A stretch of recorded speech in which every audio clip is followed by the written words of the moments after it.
Welcome to Exploring the Brain Beyond the Numbers. Autism experts share their insights. I'm Linda Cameron, Vice President of Philanthropy at Kennedy Krieger. We're delighted to have you join us today as we dive in and discuss the challenges and opportunities facing autistic individuals and their families during this interactive webinar. Our moderator today is Dr. Bradley Schlager, pediatric neurologist, President and CEO of Kennedy Krieger Institute. Dr. Schlager? Good afternoon, everyone, and welcome to Exploring the Brain, Kennedy Krieger's webinar series. As you just heard, I'm Dr. Brad Schlager. I'm a child neurologist and have the pleasure of being the president and CEO of Kennedy Krieger Institute. Quite recently, the Centers for Disease Control and Prevention, the CDC, released updated statistics regarding the prevalence of autism in the US, 1 in 36. So clearly, the need to understand autism, its impact on individuals, families, relationships, school, the workplace, and the broader community is paramount, as is the need to understand how we can better support autistic individuals. So in this interactive webinar, we intend to dive in and go beyond the numbers. We'll delve into some of the challenges and opportunities facing individuals and families living with autism, and offer some insights, I hope, and opportunities for promoting inclusivity and deeper understanding. So joining me today, we have an expert panel that includes Dr. Rebecca Landa. Dr. Landa is Vice President at Kennedy Krieger Institute and the founder and Executive Director of the Institute's Center for Autism and Related Disorders. Dr. Linda Myers, she's Vice President of School Programs at Kennedy Krieger Institute. She also serves as Board President of NAPSEC, that's the National Association of Private Special Education Centers. Dr. Ebony Holliday is a school psychologist and research scientist at Kennedy Krieger Center for Autism and Related Disorders.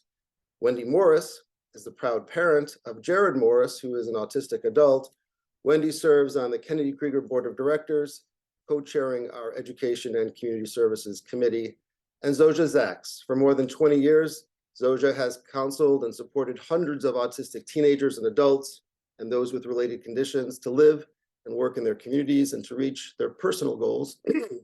He brings a unique mix of perspectives to his endeavors as a certified rehabilitation counselor, a consultant, an educator, a parent of 2 neurodiverse young adults, and as an autistic self-advocate.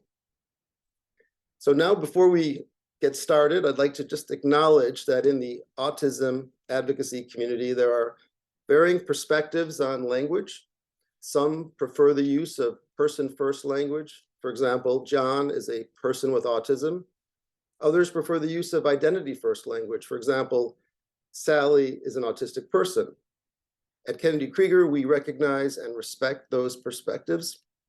We think that the most inclusive approach is to use the language interchangeably and, whenever possible, ask an individual how they would like to be identified.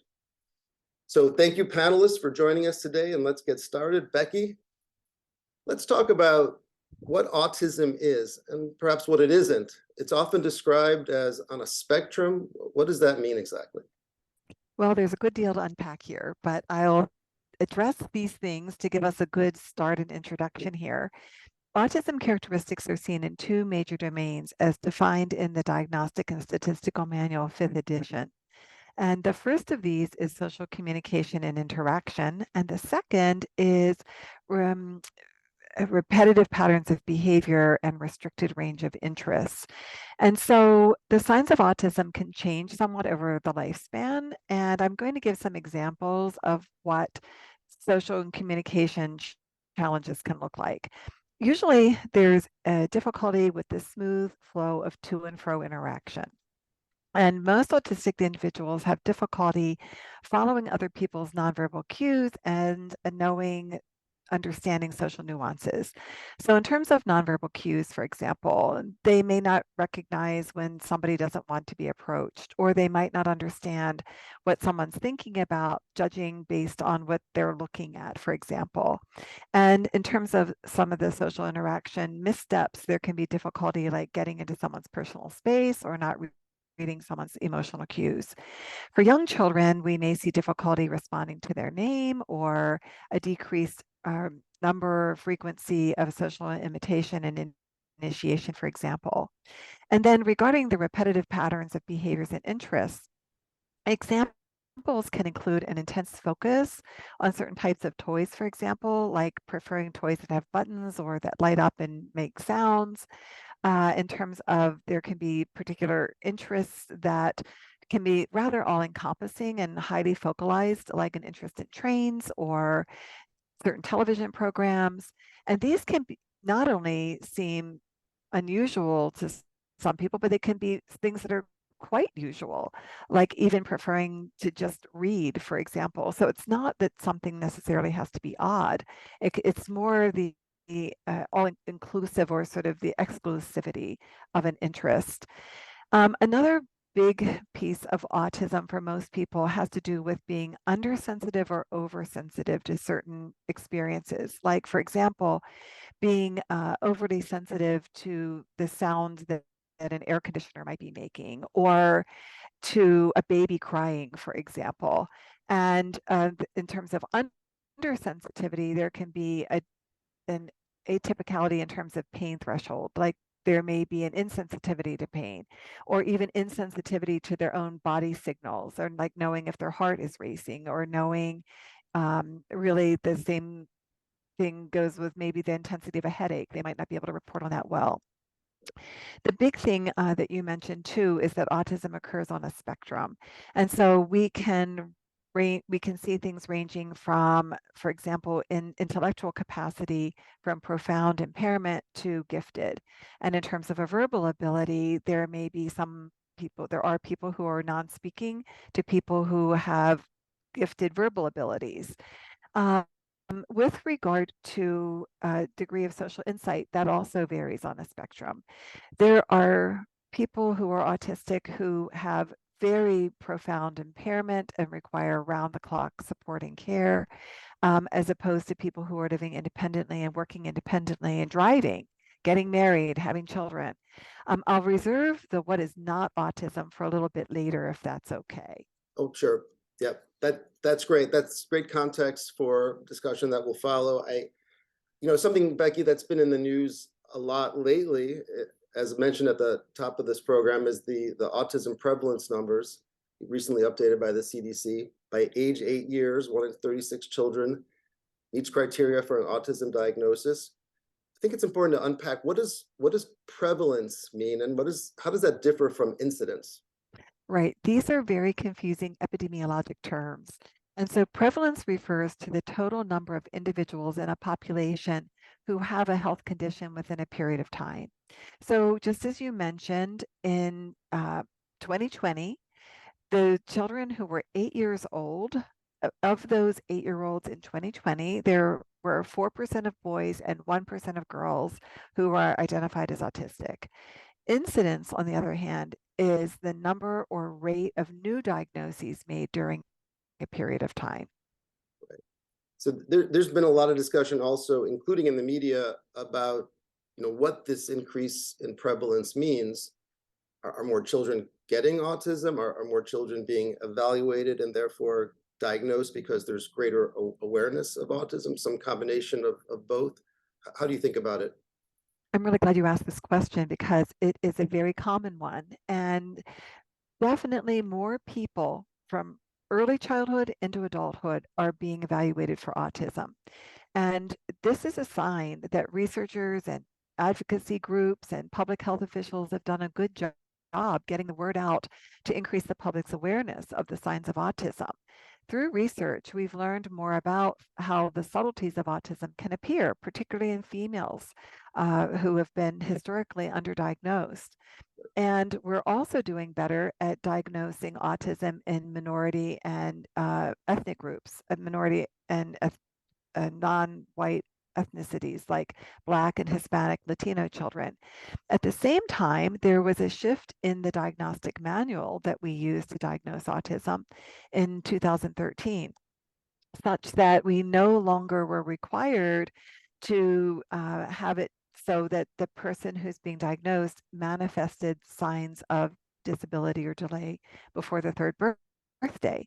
And that opened the window for us to include in the autism diagnostic sphere, people who don't begin to show the signs of autism until they get into school, when the demands on them are exceeding their capacity to compensate. Wendy, your son Jared, as we mentioned at the front end, has autism. He went to school at a Kennedy Krieger school. Is now a young adult. Can you share with us more about him? When was he diagnosed? How was it determined that he needed placement in a specialized non-public school? And perhaps share some of his biggest successes and challenges. Yeah, I'd love to. You know, when Jared was born in 1997, he was our first. And my husband and I didn't know much about child development. So other than being told he had a speech delay and maybe a late bloomer, it wasn't until the mainstream preschool classroom teacher started raising the alarm. We saw a developmental pediatrician, and at 3, he was diagnosed with autism. At 4, we went to Johns Hopkins and he saw a neurologist. And then he was diagnosed with pervasive developmental disorder not otherwise specified, PDD-NOS. It wasn't until later that his diagnosis was changed to autism spectrum disorder. As for schooling, that was a really hard issue for us. Luckily, at the time of the Hopkins diagnosis, we also went to Kennedy Krieger, and Jared had a therapeutic consultation, and they set out a roadmap for educational and therapeutic programs. We also enrolled him in a PEP or public preschool, but they really couldn't meet his needs. Their student to teacher ratio was way higher than what he needed, and we weren't able to implement the plan, even though we were seeing a lot of progress in his home program. And the school, the size of it, the noise level between the classroom and the hallways and the lunchroom. Jared had a lot of anxiety, and so it was overwhelming for him. He also had a tendency to elope when he got upset, and they don't lock their doors, so we couldn't be sure that he was going to be safe and not run into the street. He decided to put him into a special education non-public school.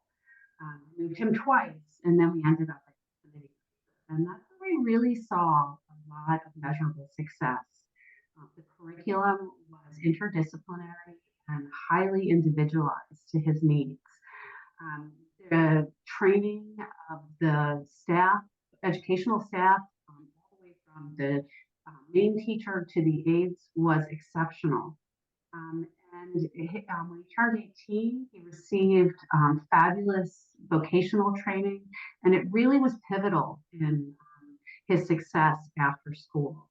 We are very proud of him. He currently participates in Kennedy Krieger's Core Foundation program, which is a vocational program. And he volunteers at 3 to 4 days a week at 2 different job sites, one of which is and he is learning all kinds of independent skills. He does grocery shopping, he's mastered self-checkout. But most importantly, what's really wonderful is that he's very proud of himself. So it's been a wonderful experience. Zosia, can you describe your early experience with autism, and then what has your experience been as an adult? Sure. When I was young, I would say chiefly the issues were primarily sensory and also social. So for example, bright lights inside really hurt my eyes. And when I tried to wear sunglasses at school, everybody thought I was, acting up. I also really struggled with smells and sounds of food. So that made it really impossible to eat with other people. And that became kind of an issue. Socially, I was very ostracized from kids my age. Um, when I was really little, I could be in my own world a lot. I remember, the story about me from preschool is that I would not participate in show and tell at all. And I spent most of the day sitting under a table near the fish watching the tank. And it wasn't about being shy or quiet. There were quiet kids and shy kids, but this was something really different. And as Dr. Linda alluded to a little while ago, back then our ideas about autism were different, and our the diagnostic criteria were narrow. So teachers were telling my parents all the time, we think Zosha's autistic. My parents, not to be dismissive, but they were just like, that's impossible because Zosha talks. So I did not get diagnosed when I was young. Adolescence was really problematic. I actually wound up dropping out of high school and had a lot of trouble. Eventually, I was diagnosed at age 30. And for me, that was very freeing because now I had a way to understand myself and I could stop blaming myself. And I still made a lot of mistakes, but I could begin to figure out what I needed to create a good life for myself. So for me in adulthood, it's really been a journey of self-acceptance. Appreciate this point that the construct of the diagnosis has evolved over time as well, and your story really addresses that, and the importance of the diagnosis as a pathway to deeper understanding. So Linda, is it correct to assume that we are also seeing an increase in prevalence of students with autism in school settings? Unmute. I think after 3 years, I'd have this figured out. Yes, Brad, we definitely are. So for context, here in Maryland, currently about 12% of all students are receiving special education services. That's nearly 110,000 students. Of those 110,000 students, about 13% of them have an educational diagnosis of autism. The overall percentage of Maryland students receiving special education services has remained pretty stable in the past 10 years, but the percentage of Maryland students with an educational diagnosis of autism has increased by about 4% in the past 10 years. So we are definitely seeing more students with an educational diagnosis of autism in the school settings.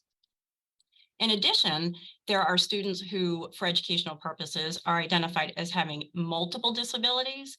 And for some of those students, autism is one of the disabilities. You also have to keep in mind that not all students with a clinical diagnosis of autism will receive an educational diagnosis of autism. This means that they may not be receiving special education services, but all of these students are still in our schools. So we have students with an educational diagnosis of autism, those with an educational diagnosis of multiple disabilities that includes autism, and those who have autism but no educational diagnosis. But all of these kids are in our schools. Yeah, so Ebony, perfect setup for you. Can you take us through this distinction between this construct of a clinical versus an educational diagnosis of autism? What does that mean? Yes, definitely I can. And it's a really important question. So there are definitely some key differences between a clinical and an educational diagnosis of autism. Sometimes we call it educational eligibility in the school setting. And there can be a misunderstanding or sometimes an expectation that that medical or that clinical diagnosis of autism is going to automatically lead to that eligibility for special education services through an IEP or what we call an individualized education program. So the reality is that it's not an automatic process where one diagnosis or that identification is going to directly lead to the other. So there are specific requirements that are going to qualify students for special education services through IDEA, and that's the Individuals with Disabilities in Education Act, which really serves as that primary federal law through which students with disabilities are able to access a free and appropriate public education. So when we think about those key differences, that in addition to the school team saying, yes, we see these characteristics of autism in this student, there also needs to be what we call educational impact. And so that is indicating that the student is in need of a special education service through IDEA. And that's going to be determined through a specific process of assessment and evaluation that's done. There are guidelines and procedures, that are in place for that. So what I would say, in addition to that, when we're thinking about what all this means, is that some autistic students may meet criteria for that educational identification of autism and thus eligibility for special education services, and some may not. And so when we think about this and how to kind of conceptualize this, I think we can best understand it when we remember that autism is a spectrum and it's going to impact individuals differently. So for example, what that means is there may be some autistic students with higher levels of impairment and levels of need. And so they may be more likely to then meet criteria for that educational identification of autism because their disability, what we call in the school or disability, was found to have an adverse impact on their education. On the other side, there might be other autistic students who may be able to successfully navigate the general education curriculum. They may be relatively independent in that process. They may need minimal supports in that. And so those students may not necessarily be found eligible for special ed services because their diagnosis is not or wasn't found to be through that evaluation process, impairing their ability to make what we can call meaningful educational progress. So of course, there are some nuances in that and with the processes of things, but generally that's kind of what we're looking at for that difference. So what, Ebony, also, what resources are there existing in schools for children who are diagnosed and who need those resources? Definitely. So there are going to be a range of resources, of supports, of services. And I will say it may look different depending on what we call the local school system. So that's the county or the district. And so each local school system may have somewhat of a unique or a different type of programming or resources. So that can vary somewhat. But what I will say is for those students who qualify for special education services, those resources are going to be very individualized to their specific educational needs. So there will be something that's called specially designed instruction, and that's going to help teach those pivotal skills in academics, in functional areas, social areas, behavioral areas, those things that we know are important for educational success and to really navigate that classroom and that school setting. The second point that I wanted to make is that some autistic students may not need those intensive supports, as I just mentioned earlier, or they may not need that comprehensive special education services, but they could still qualify for other supports through what we call a 504 plan. And again, 504 plan is also going to be rooted in federal law, so Section 504 of the Rehabilitation Act. And that allows for reasonable accommodations for individuals with disabilities. So autism, as well as other diagnoses or conditions, would be considered a disability or can be considered a disability under Section 504 when that disability limits some daily activities, limits their daily activities. And so there is some technical language in that, of course, but that is somewhat the gist of that. So in general, autistic students who may not need a comprehensive IEP, they may still be able to receive accommodations through a 504 plan. And those could be, it could really vary, things like maybe extra time on a test, maybe preferential seating in a classroom. It could, for some students, maybe a transition reminder, a quiet area for a break. So it really could range, but it'd be those accommodations that may make that educational process a little bit easier. And then I'll say my last point is that most school systems are going to have a tiered support system or this continuum of evidence-based interventions or strategies that really support those academic, those social emotional, and those behavioral needs of students. And that's something that can really range the continuum of general education to special education. So Linda, as we think about this 1 in 36 number and think about resources and resource limited settings, what is the potential impact on schools and general education settings, but also schools like Kennedy Krieger's specialized settings? Well, I think Ebony did a great job of describing the broad supports available in the schools. And there is no doubt that increased prevalence will have an impact on all schools and all teachers, not to mention on the neurotypical learners, right? It's important to note that here in Maryland, approximately 95% of all students with disabilities are receiving some or all of their special education services in the inclusive school settings. So this means that all teachers, not just special education teachers, will need to have some training in autism and other disabilities and know what it looks like so that they can plan for and accommodate students with a variety of learning styles and needs. It sounds basic, but at the very least, teachers need to provide structured and predictable schedules and routines. And they should create a universal design for learning, or UDL, classroom environment In a UDL environment, lessons and materials are designed to provide multiple means of student engagement, multiple means of content representation, and multiple means of student response. So this benefits all learners, not just neurodiverse learners. As far as impact on schools like Kennedy Krieger, we will likely see learners with increasingly complex needs. Our students are public school students who are referred to us from the local school systems. So as the teachers in public schools become more prepared to meet the needs of autistic learners in the inclusive settings, that means that local school systems are going to tend to send the students who have struggled in the inclusive setting to schools like Kennedy Krieger. So our students will have more complex needs overall, not just academic needs. So, for example, almost all of our students have at least 2 clinical related services on their IEP, such as speech language services, occupational therapy, physical therapy, counseling or expressive therapies, and many of them require one-to-one assistance for learning, life skills, and behavioral interventions. So our teachers and teachers in schools like Kennedy Krieger must not only implement universal best practices, but also must be experts in autism-specific evidence-based practices, including those grounded in applied behavior analysis. For example, discrete trial training, functional communication training, pivotal response training, natural environment training. But it's important to know that evidence-based practices are not a one-size-fits-all either. They're not all going to work for all autistic learners. So teachers really need to be able to tailor the intervention to the individual needs of their students.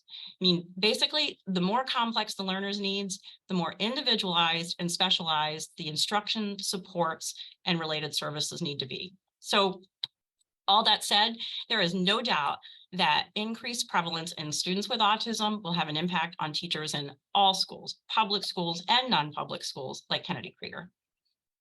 Just want to really underscore that point that evidence-based interventions are not one size fits all. There still has to be individualized attention, especially as the complexity of the individual is increased. Absolutely. So Becky, I think this is a question that's likely on the minds of many people. Are there data to support a link between the rates of autism being diagnosed and exposures like to diet or vaccination, infections per se? Is there higher prevalence in children who are born to older parents, for example, or children from certain ethnic backgrounds, which you addressed previously, but I think we can unpack some more. Right. And then I think we need to also address that in autism, there may be diagnoses that can mimic aspects of autism and be sort of confused with. So maybe now's a good time to get at what isn't autism, but can look like it. Right. Well, researchers have conclusively shown that vaccines do not cause autism. And there's no evidence that COVID-19 or type of diet causes autism either. The primary causes of autism relate to having certain genes, but even so, we only know the genetic cause of 5 to 14% and 5 to 14% of autistic individuals.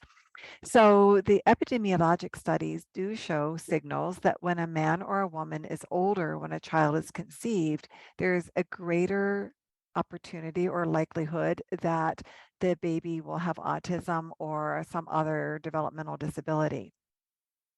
Other things that can lead to a developmental disability or autism are preterm birth or low birth weight. And it's back to your question about ethnicity and racial considerations. That autism knows no boundaries in terms of race or ethnicity, and it's found around the world. So what is not autism? Well, to your point, autism characteristics cover a lot of territory. So people might think, well, who doesn't have autism then? Well, certainly there have to be a certain number and type of symptoms present for an autism diagnosis, and the symptoms are consistent. They don't come and go. So a person doesn't meet criteria now and then they don't meet.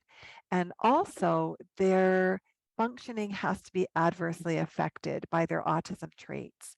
Having only a language delay or an intellectual disability does not mean that autism is also present. Some of the masqueraders for autism include attention deficit hyperactivity disorder, social anxiety, or obsessive compulsive disorder. While these things can co-occur with autism, they can also occur independently, and sometimes people will get them confused with autism. Zosha, back to you. What should the community, so broadly speaking, the community take away as implications owing to these updated prevalence numbers? What are your thoughts? What it says to me is that we're getting much better at spotting and diagnosing autistic people and neurodivergent people with similar conditions. We've always been here, but for a long time, we lived at the margins of society if we could live somewhat independently, or we were in institutions if our needs were more complicated. So nobody really saw us much. What I would say to parents is don't panic. It's just information. When you find out that your child is autistic or has another neurodivergent type of condition, there's still that wonderful, incredible kid that you adored yesterday. Now you just have more information so that you can help them reach their potential and build a life that's going to work for them. And I think what it says to society is, again, that we've been here and that now you can make room for us. Yeah, well put. So Wendy, what would you like to tell those who don't have an autistic child or family member? How can the community, and of course, I keep saying community, but it's not a monolith. We're talking about peers, fellow students, coaches, teachers, faith leaders, public servants, et cetera. Community broadly in that sense, what do you want to tell them to help make Jared's life better, more successful, happier? What would you say? Thank you for that question. I think it's a lot simpler than one might think. It's just about being accepting of other people's differences. Jared's autism is readily apparent when you meet him. And unfortunately, public tolerance for autistic characteristics and behaviors, I think, lessens as children become adults.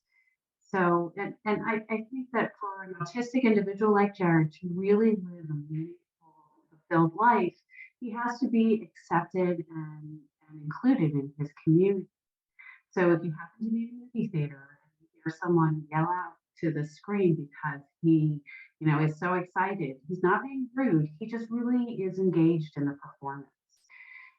For medical professionals, you really have to educate your staff about autism and maybe change some of your office procedures, like long wait times for highly invasive procedures, because that's what causes a lot of anxiety.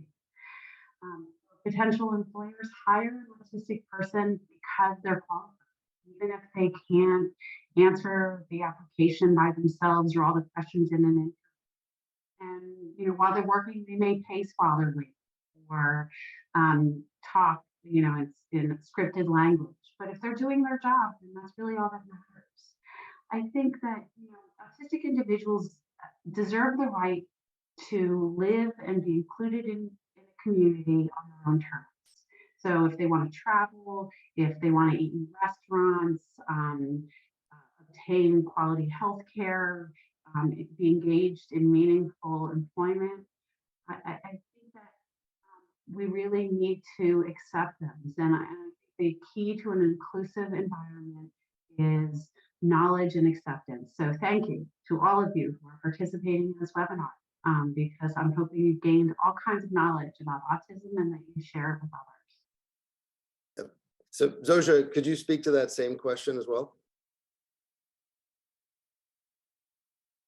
I agree with what Wendy just said so wonderfully. It really does come down to acceptance, and everybody can be an ally in reducing stigma and discrimination. I always laugh whenever like a local sports team is in a championship, because all of their fans will be wearing their jerseys and walking around with cupcakes that have the team logo, and they're flying flags out the car window, and they're rehashing all the statistics. But if I have a special interest, I'm weird. you know, and I think that stigma is what really hurts. Um, I often say that the number one accommodation that autistic people need is attitudinal accommodations, by which I mean non-autistic people changing their mind to include us. Attitudinal accommodation. That's a great construct. I'm going to take that one away. Thank you for that. Becky, let's talk about intervention. Can the trajectory of an autistic child's life be impacted by early diagnosis and perhaps intervention? And what if a child isn't diagnosed early? What happens? Right. Yeah, thank you for asking this, because autistic children's trajectories are affected by numerous things, such as their biology and genetics and the severity of their condition. That said, yes, early diagnosis and enrollment into intervention optimizes children's outcomes. Um, there's a reason for this, and it's neurobiological, and that is that the brain is a plastic organ, meaning that the brain learns from experience. And there's something called experience-dependent neuroplasticity. It's greatest during the early years of life, but the brain does remain plastic throughout the lifespan. So that means that if you're not diagnosed until you're an adult, you still can benefit from targeted interventions. Now, when you're an adult and you're enrolling in intervention, I use the word targeted because it's you're seeking specific things that you want to be focusing on. But going back to early life and experience-dependent neuroplasticity and it being so strong during the early years, really even a year can make a difference. So one of the things I just want to say to parents is that if you're thinking that your child might be showing signs of autism, go ahead and mention it to your pediatrician. And if your pediatrician isn't sharing your concerns, you can still get things checked out through the early intervention system or through specialists. We've worked hard at Kennedy Krieger to understand the earliest signs of autism and to pave a path for the world to be able to see these signs. And then also to develop interventions that support teachers and parents and childcare providers and others to be able to use these evidence-based practices to accelerate development and help children construct meaning from their experiences. Can you unfold a little bit more the kinds of elements of what effective early intervention looks like? Yes, and Linda mentioned some key words, and what we've learned is that the active ingredients of effective early intervention are something called naturalistic developmental behavioral interventions that blend what we know from the behavioral sciences with what we know from the developmental sciences.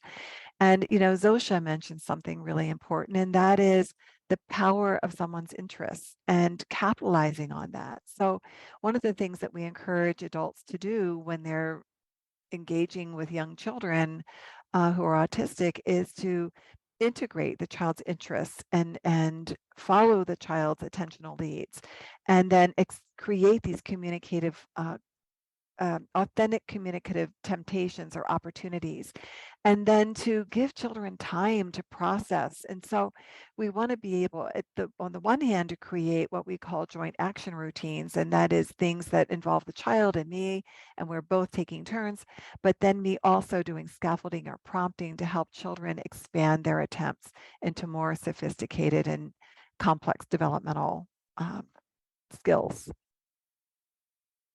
Zosha, can you share your experience in school, or more of your experience in school, about how optimizing the educational setting can positively impact mental health outcomes and overall quality of life? Well, children spend a lot of time in school, so if most of their experiences are really negative or challenging, that's definitely going to impact their mental health. I think children are rarely like trying to misbehave on purpose or be difficult on purpose. They're usually trying to communicate that something's not working. And so I think we need to get creative and try to, figure out where we can come in and support them. I think it's also sometimes a time issue. What I mean by that is I'll go into an IEP meeting and the team will say, oh, well, we tried this strategy for 2 weeks and it didn't work. I'm like, 2 weeks? It takes human beings a long time to learn and change and grow. And so we just need to fit that time in somehow. I do think schools are, doing a better job of identifying children and providing those supports and trying to create inclusive, accepting environments. But another key piece that I think we could pay more attention to, which definitely has a really serious impact on mental health, is how we can support non-autistic peers to include and accept their neurodivergent peers. That I think we need to pay more attention to, especially because of that mental health piece.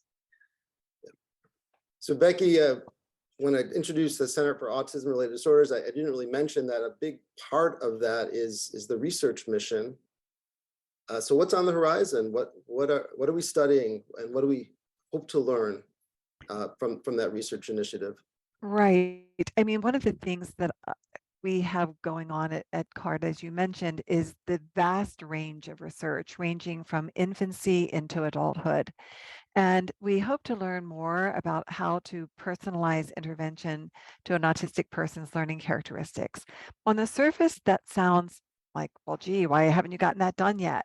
And that is a very complicated endeavor, actually, because a person's learning characteristics are really depend on how the person's brain is wired. And so it takes into account their language processing, their sensory processing, their motor functioning, their cognitive functioning. And one of the things we're trying to do now, or that we are doing now, is that we're leveraging artificial intelligence, computer vision, machine learning, and other technologies, and pulling all these things together with more conventional measures, including eye tracking and brain imaging. And not all of our studies involve all these technologies. I'm just mentioning some of the ways that we're leveraging these different emerging technologies to try to learn more about how learning is occurring across the lifespan, and then to develop novel interventions, and not just novel interventions, but interventions that are feasible and scalable, that can be implemented in childcare settings, schools, in community settings. And another thing that I want to follow up on what Zosha said, and that is, there's specific research approaches to health communication. And we want to support autistic individuals and their families in how they communicate with health professionals, and also to advance the ability of health professionals to understand how to integrate the autism itself into healthcare. And a perfect example of this is identifying GI disorders, sleep disorders, eating disorders, all of these things that so impact quality of life and health. And so the other thing I'll just mention before you move to the next topic is the importance of research on preempting mental health conditions, and also supporting individuals when they're in a mental health crisis. All of these things are being done at the Center for Autism. So I think we've covered a lot of ground here, and really nice focus on education, supports, inclusivity, attitudinal accommodation. I'd like to just close out this section with a bit of a call to action, and then we can move to the question and answer. I think we have really a good amount of time to do that. So one of the things I want to tell our audience is that Kennedy Krieger has an excellent resource finder, a comprehensive resource finder, and we're going to include information about how to get access to that in the chat, make it available. Anybody who's participated in this webinar will also be able to get this information and follow up. So the resource finder broadly, autism and beyond, available through that mechanism. Another resource that we have is a podcast called Your Child's Brain. We've been doing it for a couple of years now. It's a podcast that we do in collaboration with WYPR, Baltimore's NPR affiliate, that comes out monthly. And our topics include autism and mental health in the community and beyond. So multiple episodes have been devoted to autism, and you can get it wherever you get your podcasts. There's also many opportunities to participate in some of the research studies that Dr. Becky was just describing that are related to autism and brain development. So information for those opportunities, participation in research, whether it's through being neurotypical or neurodivergent, it all matters, because in order to make the progress that we're describing, it really requires participation in those research endeavors. And then I think I'll also just include that we have upcoming in October, as part of the Center for Autism-Related Disorders at Kennedy Krieger, an annual conference. So you'll also get information about ability to engage with that conference. So I hope that information is showing up in the chat and will be available to you after the webinar. So I want to thank all of the panelists, Dr. Landa, Dr. Myers, Dr. Holliday, Wendy Morris, Oja Zaks. Thank you very much for a rich discussion. And I think we can transition to the Q&A. So Linda, I'm going to, there they are. So some of the questions have been coming in. Please keep them coming. And I got to put on my glasses so I can read. All right, so one of the questions that came in from the audience, and I think we can go to Dr. Landa for this one, is can you speak more to the question of how autism might look different in females or in girls, and how to test that in light of possible masking behaviors? Dr. Landa. Well, first of all, whoever asked this question, I really want to thank you for bringing masking up, because so differences in females. One thing is that the interests, those intense interests that Zosha and I mentioned in females, tend to be what people consider to be more typical things, like an interest in history, an interest in, it can be any novels, for example. And also, girls do more masking, and masking is where you're trying to make your autistic tendencies not become evident. Like maybe if you want to engage in a repetitive behavior, you are able to hold back from doing that. You're able to fake the social energy that an interaction might require. But I want to make the point that masking, we all mask, everybody masks.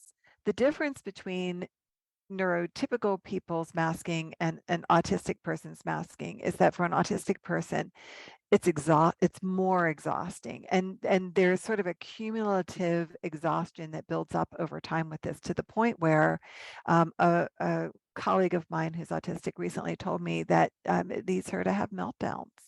So yeah, so females can be harder to detect. Thanks, Becky. So one of the questions that came in, and I think it's related to what Linda Myers was talking about in terms of the Maryland numbers, the numbers that get IEPs, that are seeking special education services. I'm wondering if we can make those statistics available for this audience. I think we can do that. I'm hoping that that's what that question was referring to. So this is a question for Linda Myers and Ebony Holliday. Can we talk about whether general education teachers are receiving the mandatory training necessary to meet the needs that you spoke to?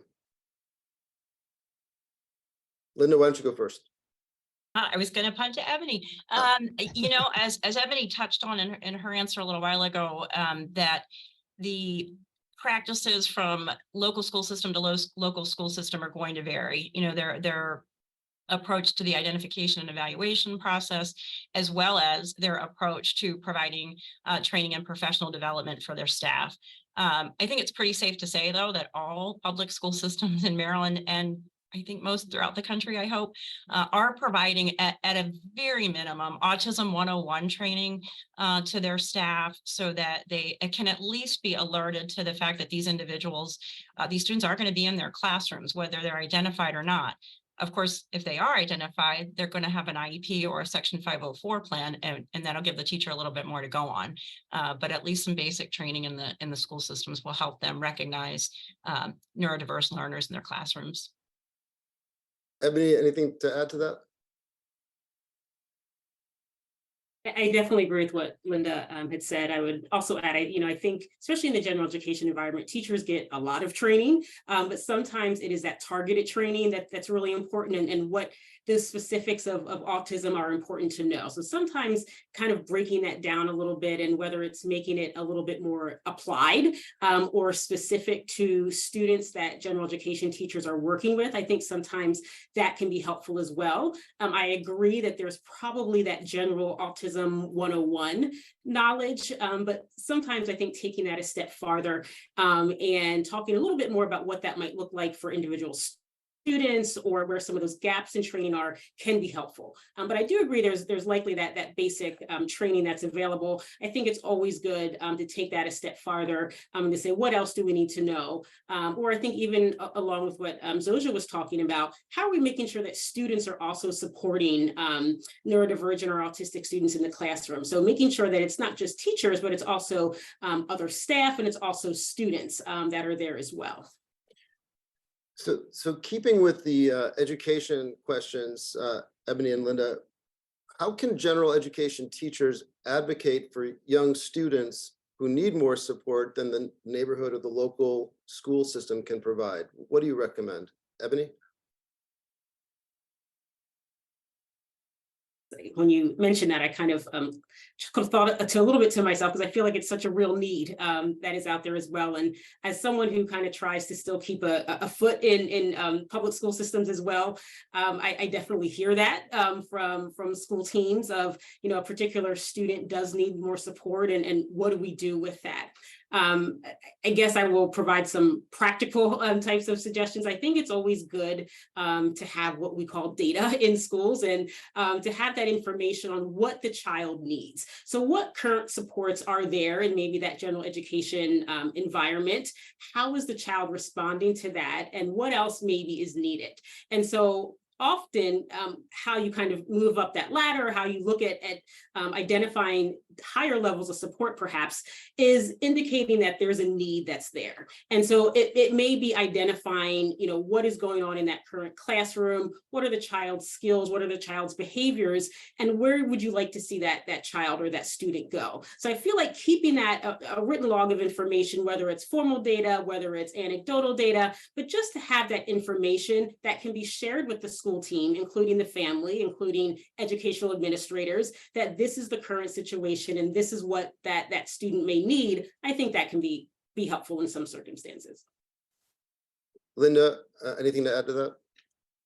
Yeah, thanks, Brad. I would add to that that to keep in mind that the parent is part of the team too, right? And so if you're a parent and your learner has autism and and you're advocating for inclusion in the public setting, and that's a good place for your student to be, I would ask what kind of training the teacher has had, and if the teacher is getting the supports to accommodate your child and student in the classroom. So it is a team effort, and the teachers don't have to just advocate for themselves, but parents can advocate to make sure that their child's teachers have had training and support to serve autistic learners in the classroom.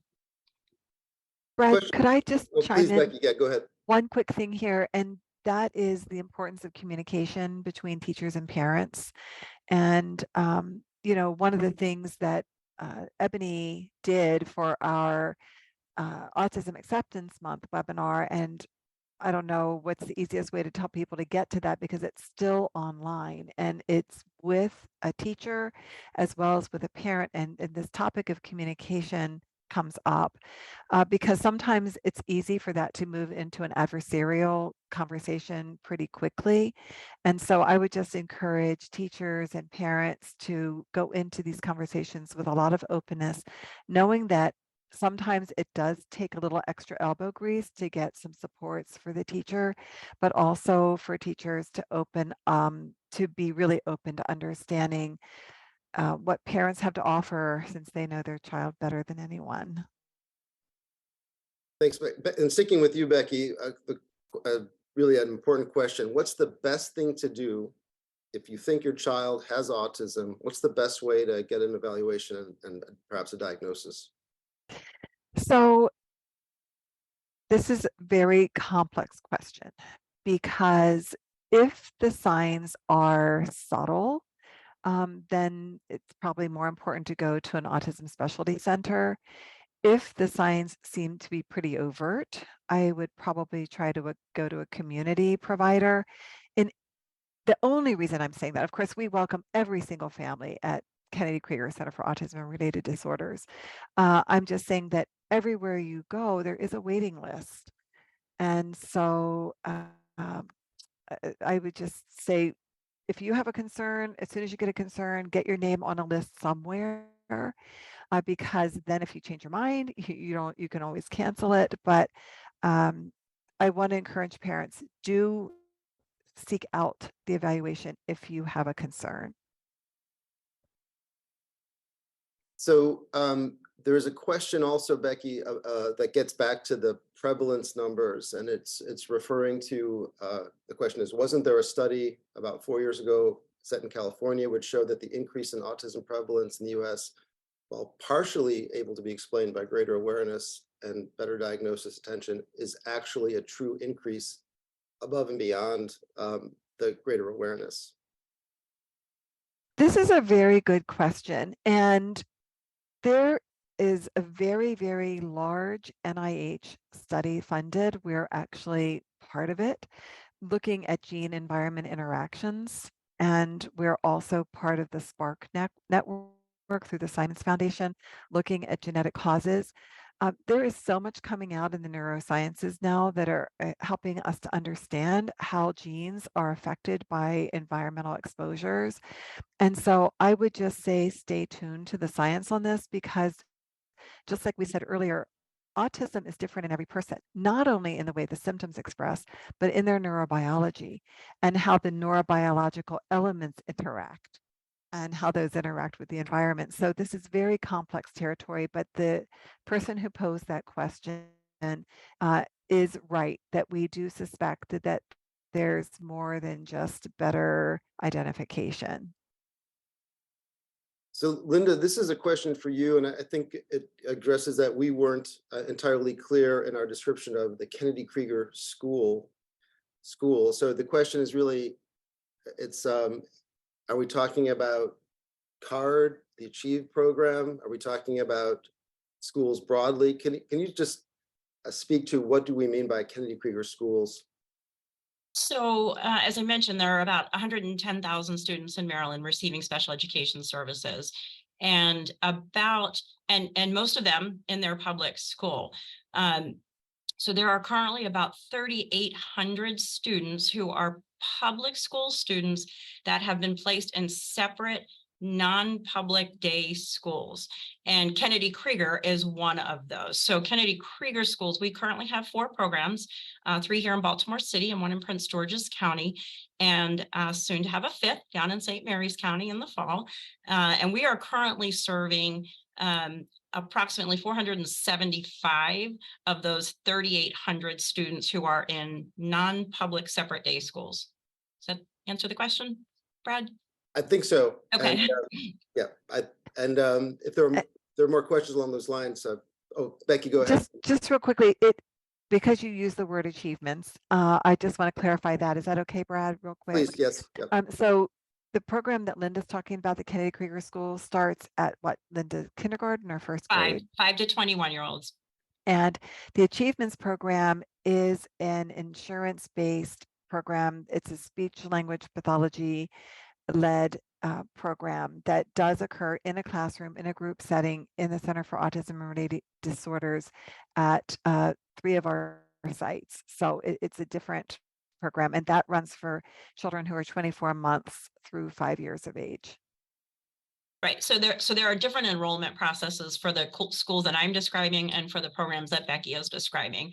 Our Kennedy Krieger school programs, like I said, the students come to us from the public school district. So in our city schools, we're currently serving students from about 14 of the 24 school districts in Maryland. So this is I think a really important question, and I'd like to have input from both Linda and Becky, but also I think Wendy and Zosha, if you could chime in too. What are signals a person can use to communicate with a nonverbal person who is autistic? So I think it can be in the educational setting, but in any kind of community interaction, a really important question: how best to communicate? Linda, you want to take a first shot at that? Well, I was going to say, when we meet new students, nonverbal students, we come from a place where we presume competence. We will speak to them and presume that they understand us until they give us a signal that they don't, and we need to try an alternative way to communicate with them. Becky? I was actually going to say the very same thing. And I do want to hear what Wendy and Zosha have to say. And I'll just say that if the person does not have an augmentative communication system, then knowing if they're understanding you can sometimes be complicated. So I think in a case like that, be patient, take your time, be mindful of the complexity of what you're saying, be mindful of providing visual supports, and reduce your rate of speech to give the person an opportunity to give you a signal back. Wendy? Son is actually verbal, but we do have several friends with children who are not. And I don't speak sign language, but I do smile a lot and am able to use visual cues to communicate with them. And it's incredible how much communication can go back and forth with simply just that. Zosha, what would you add? I would second everything that people have said, but I would also add that sometimes it can help to hold your assumptions in check. And by that, what I mean is, for example, I've worked with quite a number of nonverbal individuals, and I may ask them a question and I can quickly think, oh, they're ignoring me or they're not answering. And if I just hold that, 3 or 4 minutes later, they walk over and give me the answer one way or another. So just checking our own assumptions, and just watching for that. This is a question for Dr. Landa. Knowing that 1 year can make a big difference regarding neuroplasticity, how would you recommend parents navigate pursuing support through the early intervention process for a child who's high functioning or highly verbal and therefore performs within normal limits on basic screening, or appears typically developing to a non-experienced person? Thank you for raising this question. These children can often miss out on very rich opportunities because sometimes their language isn't very flexible and they need some language intervention that's going to support their ability to develop what we call a generative grammar, and to understand what other people are thinking, and also to begin to develop pragmatic skills, and also to develop literacy skills so that they don't have hyperlexia, but rather can comprehend and put them on a level playing field with other kids their age. And so for these things, I think that you definitely want to help the school speech pathologist or reach out to Child Find or early intervention and highlight some of the things I've mentioned. There are also resources through the Hannon group on how to talk to your children, and there are also other manuals out there. So definitely go online and look up the names of people who are putting out these important programs, like Sally Rogers, me, Connie Cassery, Brooke Ingersoll. These are some names to help you navigate. Thanks, Becky. This is a question for Zosha. I'm interested to hear your perspective on this. The question is, my daughter's therapist thinks she's neurodivergent, mainly with social situations. Is there a way to find resources without being quote unquote tested? What would you recommend? I do think so. I think one of the best resources is perspectives and narratives from other autistic adults and other neurodivergent people. These are very widely available. There are certain organizations such as the Autistic Women and Non-Binary Network. They've produced a lot of materials that can be very helpful. There's, sort of support groups where you can go and meet other neurodivergent people and have a chance to, learn from their experiences, and that helps you understand your own experiences. So I definitely think there's ways to learn about yourself and to learn about autism and other conditions. If you don't have access to formal testing right now, or if that's just not something you want to pursue for various reasons. So yeah, those are some ideas that I would have. Yeah, I love those. And I would also add books by Tony Atwood that explain autism, the autism experience, and also the book, The Hidden Curriculum. Those are some things that can help too. So this is a question, I think I'd like to hear Zosha and Ebony's thoughts. Do you have any resources for parents to advocate for higher education? My son has career assessments where he or she neglects to include IEP or higher education supports in those assessments. How do you advise in the higher education setting? Abby, do you want to tackle that first, and then I can follow up? Sure, I could do that. So the question is related to kind of transition and what is available on that level. I think it's definitely an important issue to talk about. We in the schools, we do focus, on transitions, and that's an important piece of it.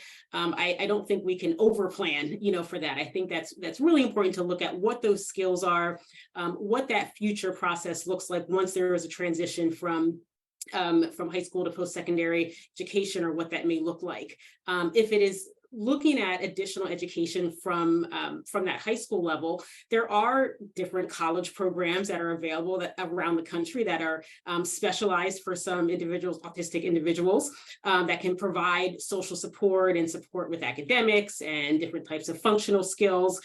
So that is something that is available. But also, I think really making sure that transition, those maybe last few years in the public school system or in the private school system, that we are really planning and putting those pieces into place that are going to benefit that individual when they make that final transition. So I think it's important, that planning piece, and also looking to educate about what those services are available in your state or even in nearby states that may help your child at some point. Zosha, I'm not sure if you have additional thoughts from that, but.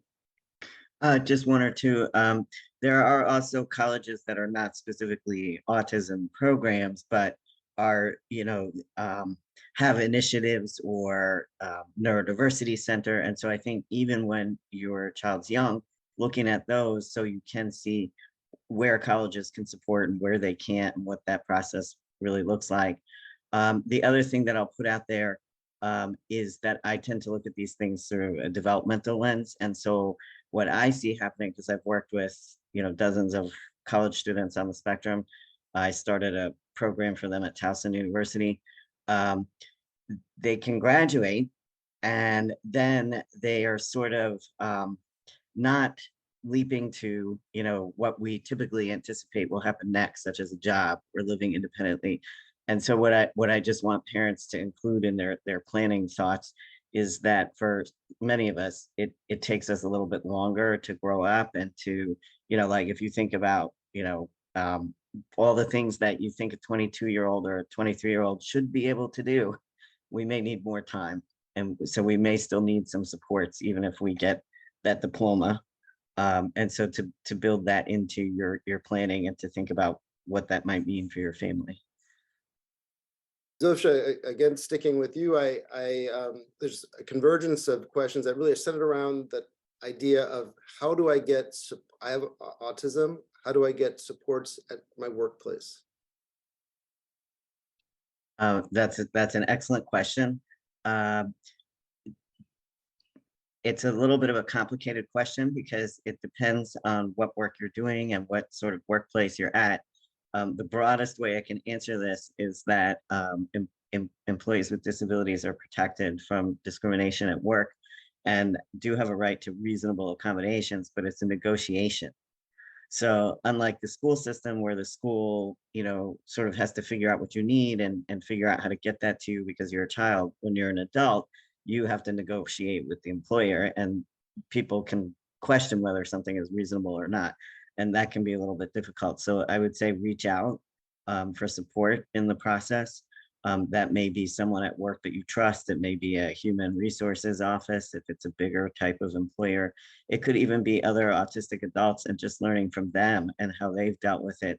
There's a lot of material out there on disclosure and what that feels like and whether you always have to use the autism word, or can you just say, I'm having a problem with the lights and I need different kinds of sensory space to work in.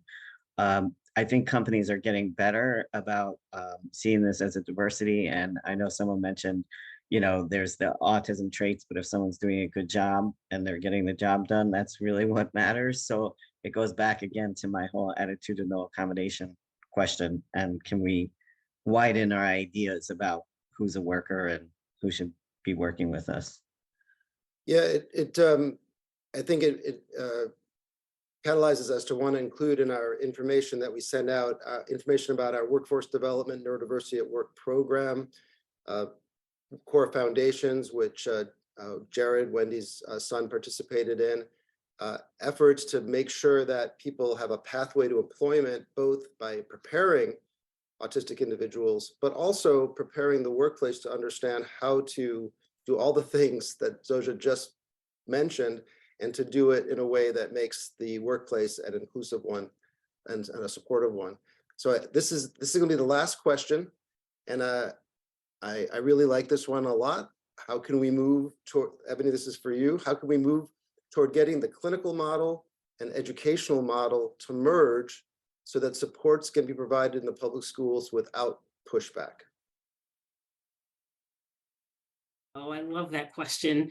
And I wish I had a perfect answer for you, but I will probably go back to kind of a concept or a theme that I think can thread a lot of things, which is really looking at partnership and really looking at collaboration between different types of entities. So whether it's the clinical world and the educational world kind of melding together, whether it's having workshops together, whether it's having conferences together, just even a conversation. I think that's really where it starts, to make sure that we understand each other, we understand the reasons that each side kind of does what they do, and we can kind of come together in the best interest of the child, because I think that's really what it's about. I do think we get comfortable kind of in our own worlds, whether it's, working in the clinical world and then maybe hopping over and working in the education and the school environment, and we get used to working in those silos. And sometimes there's even an us versus them situation at times. So I really feel like breaking down those silos are important, and to really make sure that we're communicating, we're talking, we're identifying, what are the top three, issues that we might need to kind of collaborate on, and having those conversations, having important conversations so we can move forward. And it's not just talk, but it's some action that we are doing as well. So I really have to go back to kind of what I think is collaboration and partnership between two different worlds. Well, thank you for that. Thank you to our panelists and to our audience for asking such spectacular questions. There are more, we can't get to them all, but thank you for that. And Linda, Cameron, back to you. Thank you, Dr. Schlager. And as Brad said, thank you to our panelists. And I want to thank everybody in the audience for joining this interactive webinar, Exploring the Brain. We heard a lot today. For more information regarding the content of the webinar, for any general questions, or really if you're interested in supporting our mission, please email foundation@kennedykrieger.org or use the QR code that will appear on the screen to email us. We will also be following up with you, as Dr. Schlager said at the onset of this call. To learn more about any of our upcoming events, please visit kennedykrieger.org, our website /event. And we hope you'll join us for our next webinar this fall. Again, thank you for your participation today and your interest in the topic of autism, and have a terrific evening.